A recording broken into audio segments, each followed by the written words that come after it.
Sa araw na ito ng Biyernes, sa kalagayan ng panahon, kaninang alas 3 ng madaling araw, sinabi ng Pag-asang kanilang namataan ang low pressure area sa layong 720 kilometers silangan ng Itbay at Batanes.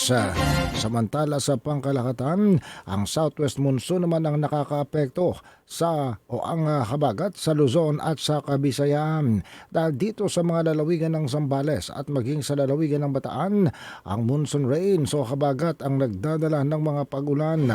Posible rito ang mga pagbaha at pagguho ng lupa dahil sa inaasang malakas hanggang sa tikatik na patak ng ulan.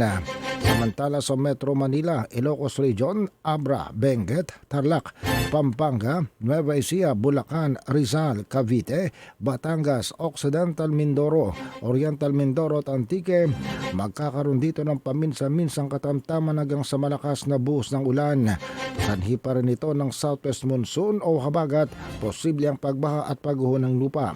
Sa natitirang bahagi ng Luzon at ng Kabisayaan, may kaulapan pa rin at kalat-kalat na pag-ulan, pagkulog at pagkidlat, at inaasahan din ang minsan ay malakas na buhos ng ulan. Sa Mindanao, ang kaulapan ng kalangitan at mga paminsan-minsang pag-ulan ay dala naman ng thunderstorms.